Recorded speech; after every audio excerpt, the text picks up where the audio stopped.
Most people don't realize when they start losing direction. It doesn't happen all at once. It happens quietly. Little by little, attention gets scattered, energy gets diluted, days get filled with reactions instead of decisions. People wake up already responding to messages, to expectations, to opinions, and by the end of the day, they haven't moved any closer to the life they say they want. This video isn't here to motivate you. It's not here to comfort you. It's here to tell you something most people avoid hearing. Many don't fail because they're incapable. They fail because they talk too much, explain too much, compare too much, and never learn how to truly focus on themselves. They share plans too early. They seek validation instead of discipline. They give everyone access to their thoughts, their struggles, their next move, and then wonder why nothing ever materializes.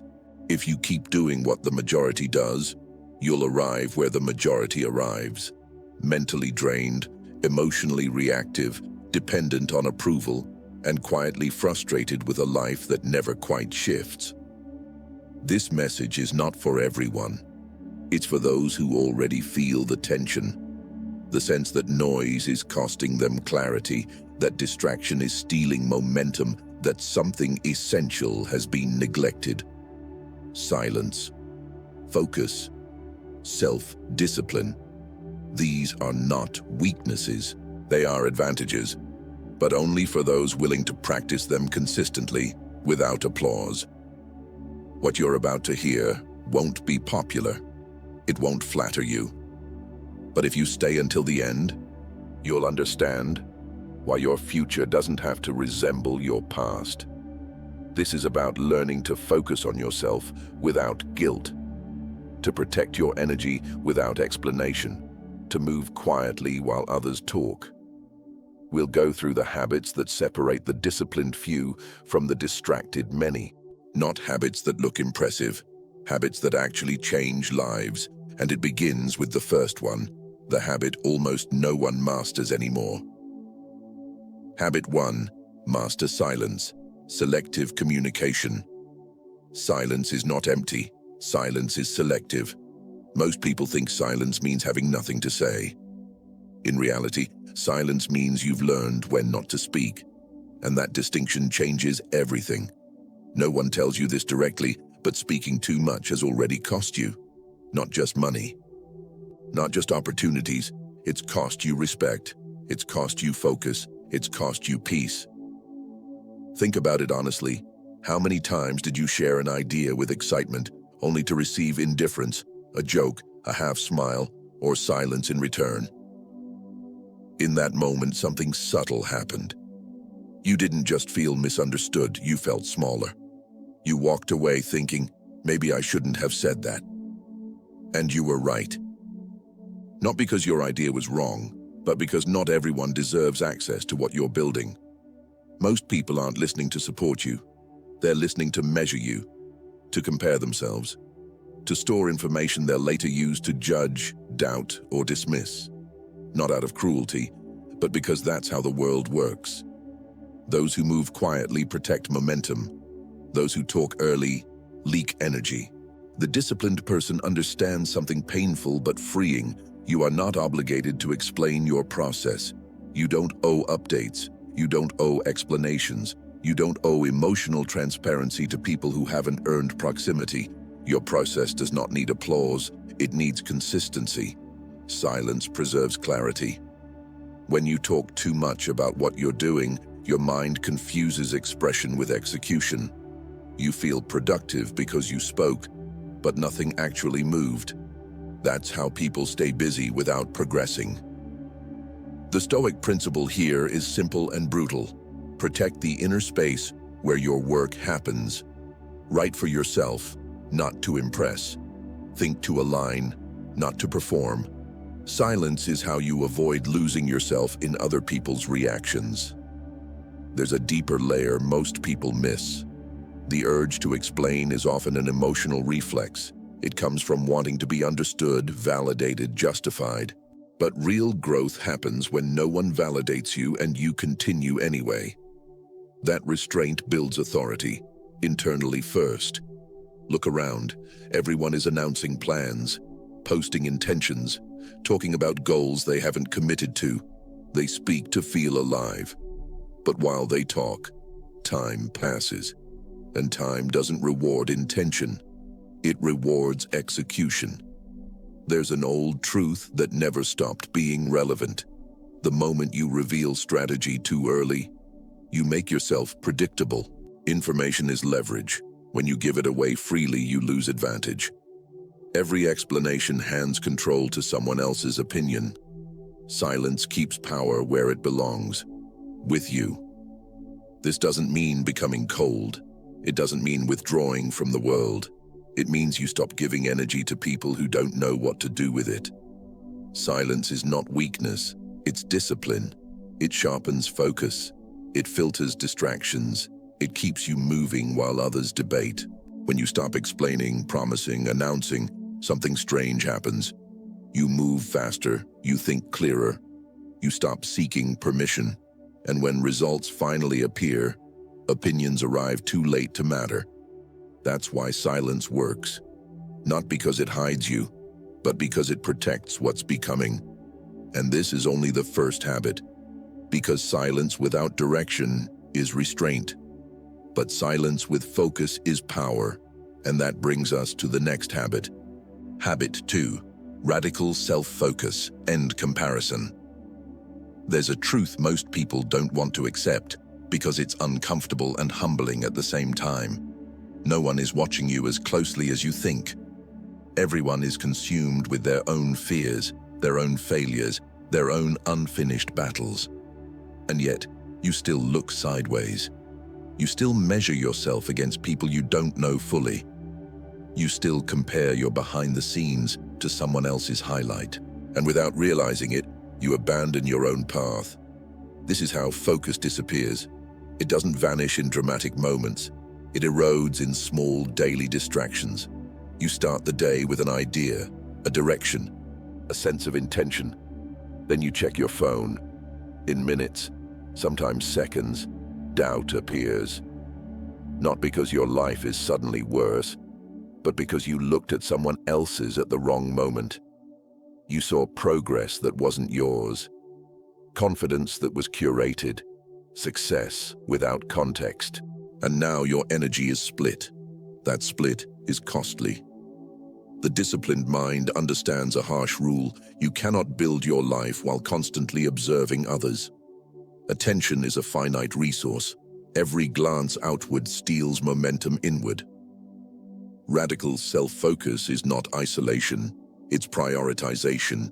It means you stop asking, "What are they doing?" and start asking, "What must I do today to not betray myself?" That question changes everything.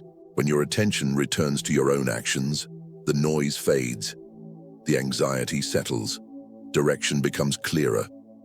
People often mistake clarity for confidence. In reality, clarity creates confidence. Those who know where they're going don't need to monitor everyone else. Look closely at the pattern. The people who seem to advance steadily aren't necessarily smarter, more gifted, or more talented. They're just less distracted. They spend less time observing, less time comparing, less time questioning whether they're behind. They're too busy building. Meanwhile, others stall, not because they lack ability, but because they're mentally divided. Comparison creates hesitation. Hesitation kills execution. There's an uncomfortable reality here. Every minute you spend measuring yourself against someone else is a minute you're not investing in becoming better. Observation feels safe. Execution feels risky. That's why so many choose to watch instead of act. Power is not built through awareness alone. It's built through consistent movement. You don't gain advantage by knowing what everyone else is doing. You gain it by knowing what you must do next, and doing it without announcement. Radical self-focus requires restraint. You limit what you consume. You reduce exposure to unnecessary noise. You stop inviting opinions into decisions that don't require consensus. This isn't arrogance, it's responsibility. No one will live your life for you. No one will carry your vision. No one will pay the price of distraction except you. When you focus on yourself, something shifts. You stop performing. You stop explaining. You stop rushing to prove. And paradoxically, that's when progress accelerates. Less opinion, less comparison, less distraction, more direction, more consistency, more internal order. When you finally lift your head, you won't be looking at others anymore. They'll be looking at you, trying to understand when the shift happened. And that leads directly to the next challenge. Because sustained focus demands something most people avoid: the ability to stand alone. Habit 3, learn to endure solitude, inner forging. There comes a point where the noise fades, not because life gets easier, but because people disappear. The messages slow down, invitations stop.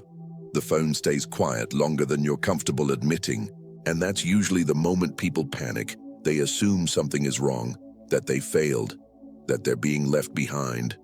But solitude doesn't always mean loss. Often, it means transition. Most people are taught to avoid being alone. Fill the silence. Stay connected. Distract yourself before uncomfortable thoughts surface. Because thinking hurts. Remembering hurts. Seeing yourself clearly hurts. So people stay surrounded, even when those surroundings are shallow. But growth doesn't happen there. Real strength is forged when you are no longer being entertained, validated, or needed, and you stay anyway. Solitude strips away performance. There's no one to impress, no one to rescue you from your own thoughts, no applause to confirm you're doing the right thing. Just you, and what's actually inside you. That's why so few endure it. Solitude exposes contradictions. It forces honesty. It reveals habits you've been avoiding and truths you've been negotiating with. And that confrontation is uncomfortable. But it's also necessary. Those who can sit with themselves without escaping develop clarity most people never reach. You start to see patterns. Why certain relationships drained you. Why you kept repeating cycles. Why your energy was scattered. Not because you were weak, but because you were always available. Solitude recalibrates your sense of self. It teaches you the difference between connection and dependency, between loyalty and attachment, between being needed and being valued. Some people don't miss you, they miss what you provided. That realization stings, but it also frees you. Because once you stop confusing usefulness with belonging, you stop chasing spaces that were never meant to hold you long-term. This is where inner forging happens. Away from noise, away from urgency, away from external pressure. You begin to define your own standards, your own pace, your own boundaries. Solitude doesn't make you colder, it makes you clearer. You learn to self-regulate instead of self-soothe through distraction. You learn to sit with discomfort instead of running from it. You learn to finish thoughts, not escape them. And slowly, something changes. You no longer need constant input to feel stable. You no longer seek company to feel complete. You no longer tolerate proximity that compromises peace. That's not isolation. That's strength. People fear solitude because they don't know who they are without noise. But when you endure it, you stop fearing emptiness and start recognizing space. Space to think without interruption. Space to heal without commentary. Space to build without interference.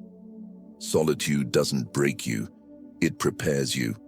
And once you've learned to stand alone without collapsing, something powerful happens. You become harder to manipulate, harder to rush, harder to destabilize, which brings us to the next discipline. Because even in solitude, one thing can still ruin everything if left unchecked: your reactions. Habit 4. Emotional control. Reaction equals loss. There is a mistake that quietly costs people more than failure ever does. They react.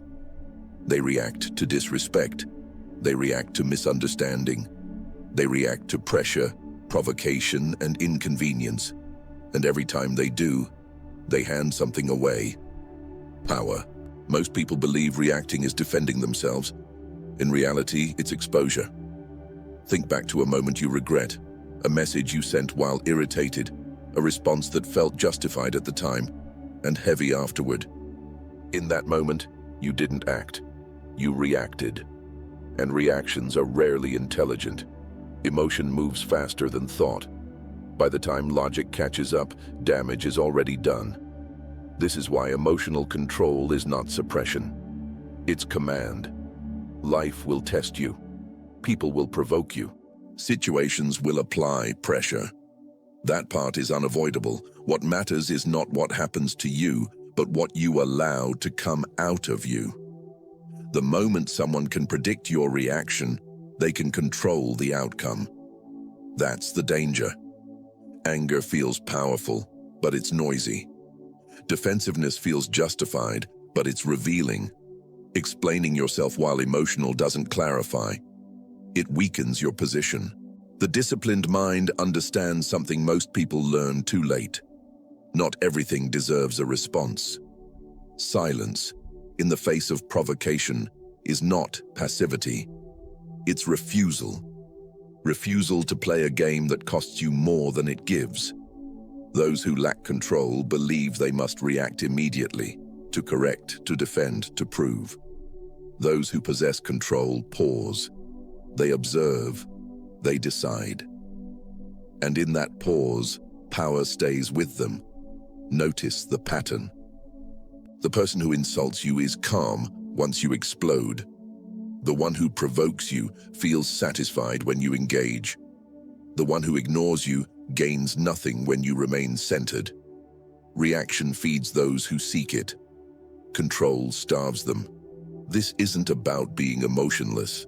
It's about being unreachable. When you stop reacting, you stop being predictable. When you stop being predictable, manipulation fails. Control turns chaos into information. Instead of asking, "Why did they do that?" you ask, "What does this reveal?" Instead of responding immediately, you respond intentionally, or not at all. That restraint is intimidating, because calm cannot be rushed, and composure cannot be coerced. People may shout, they may pressure, they may test boundaries. Let them. The one who governs themselves cannot be governed by others. This level of control doesn't come from talent.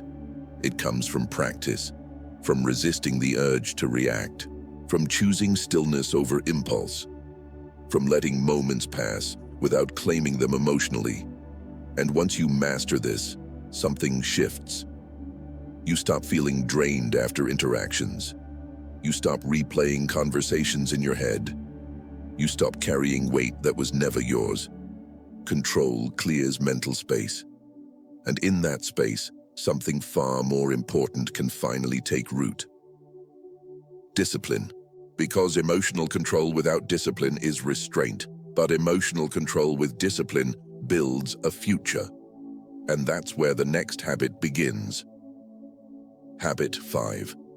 Discipline when no one is watching. No one sees the moments that decide your future. They don't see what you do when you're tired. They don't see what you choose when motivation disappears. They don't see the small decisions you make when there's no pressure to perform. And yet, those moments determine everything. Most people don't fail because they lack opportunity. They fail because they lack consistency. They begin inspired. They promise change. They feel momentum. But when there's no audience, no accountability, no reward in sight, they stop. Not because they can't continue, but because they were never trained to rely on discipline instead of motivation. Motivation is emotional. Discipline is structural. One fades with mood. The other remains regardless of how you feel. The disciplined person doesn't ask, "Do I feel like doing this?" They ask, "Is this what needs to be done?" That distinction separates progress from stagnation. Most people wait to feel ready. Ready never arrives. They wait to feel inspired. Inspiration is unreliable. Discipline doesn't negotiate, it executes. The work that changes your life rarely feels dramatic. It's repetitive, quiet, unimpressive from the outside. That's why so many abandon it. They confuse intensity with progress. They work hard for a short burst, then disappear.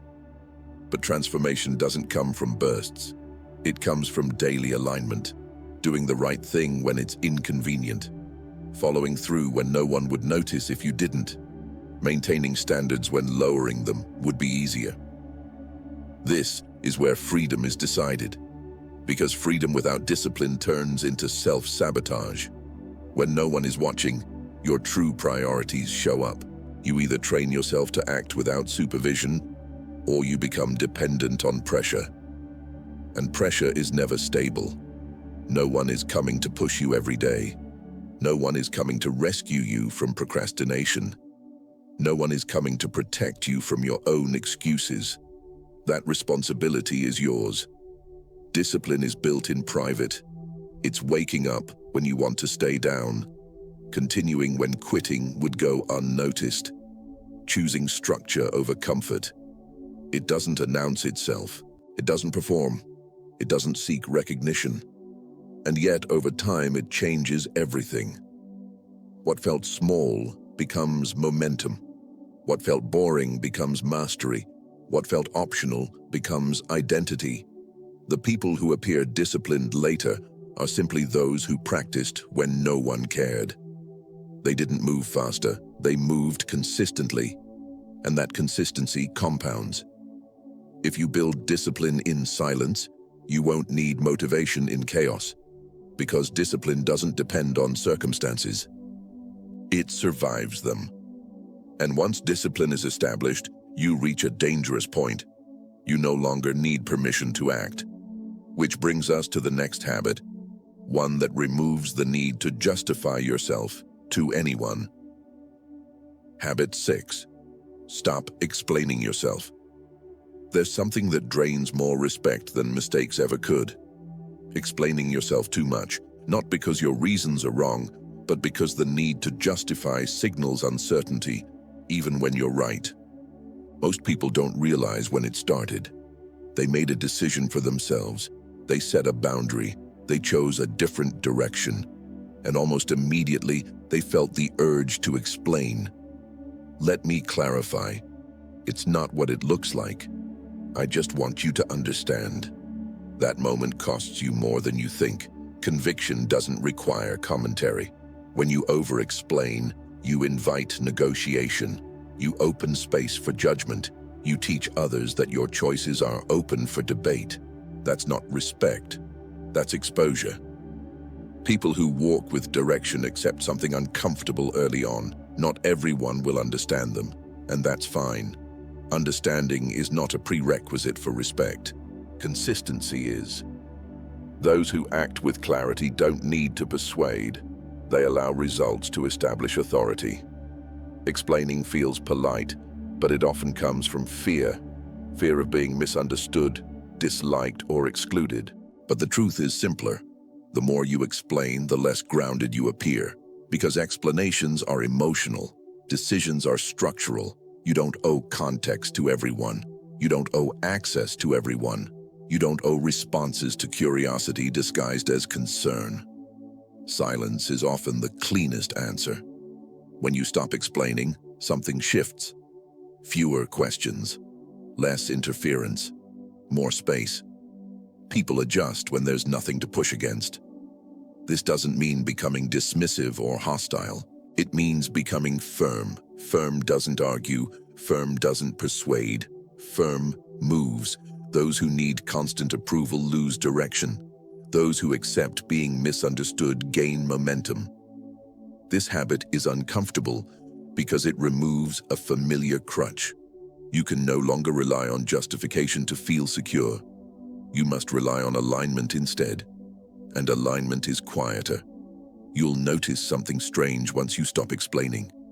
Conversations shorten, energy returns.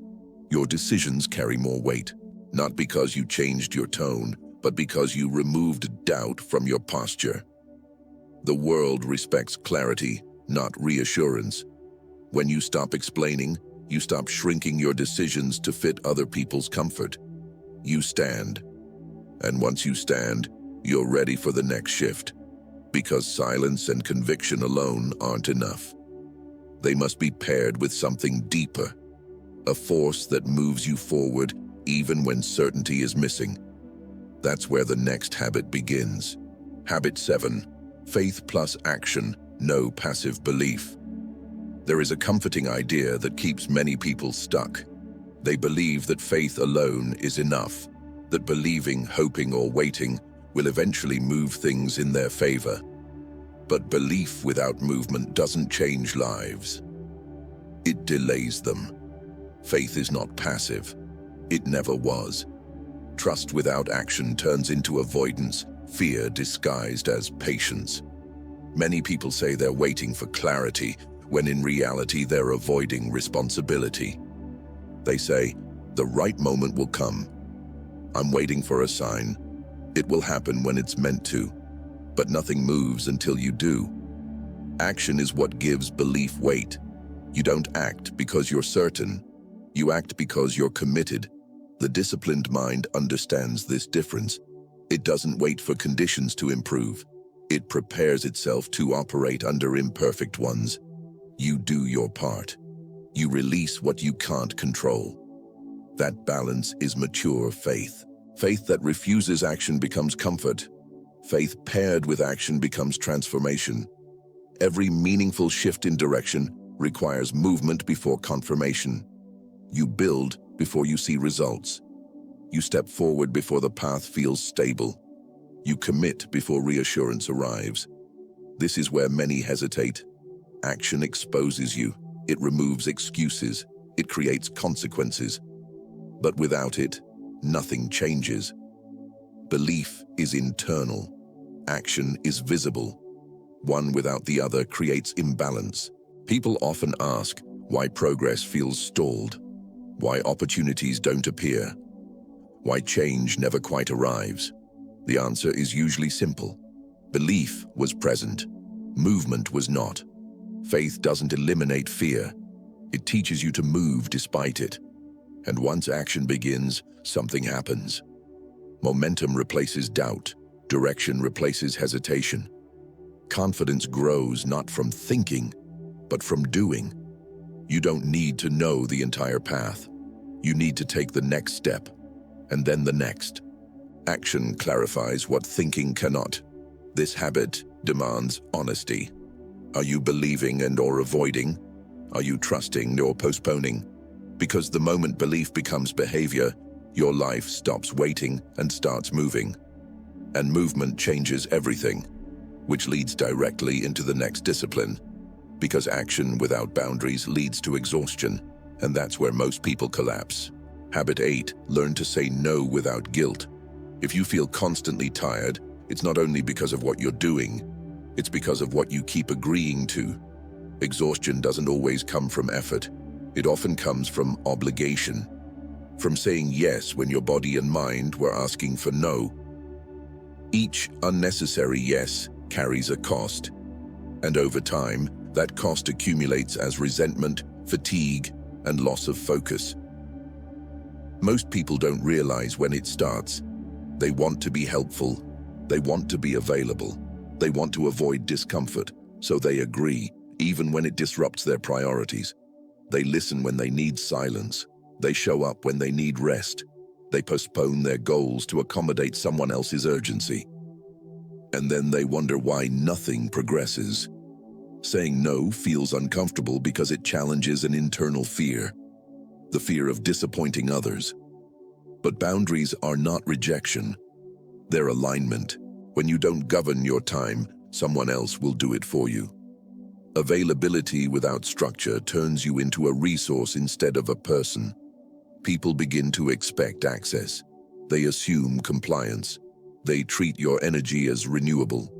It isn't. Every yes you give removes time from something else.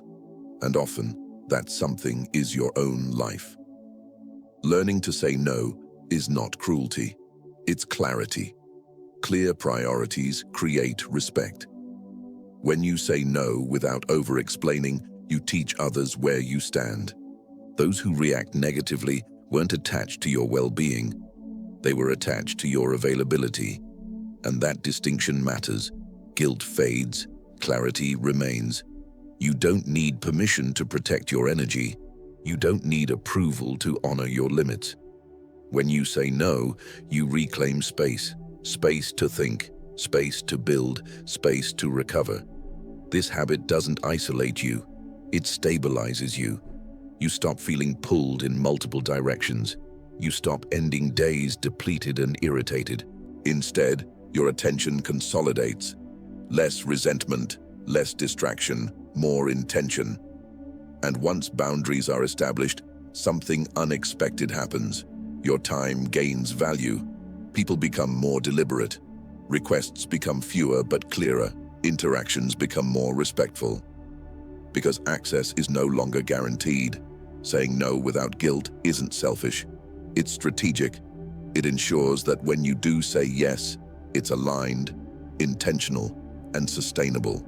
And once you reclaim your time and energy, you're ready for a deeper shift. Because what you protect now determines what you become next. Which leads us to the next habit. One that transforms pain into momentum. Habit 9. Use pain as fuel. Pain is unavoidable.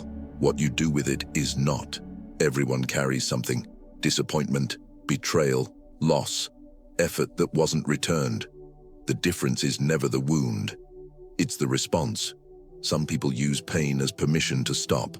Others use it as material. Most don't choose consciously. They drift into one or the other. Pain feels heavy because it demands meaning. If you don't assign it one, it turns inward. That's how bitterness forms. That's how resentment settles in. But pain can also sharpen you.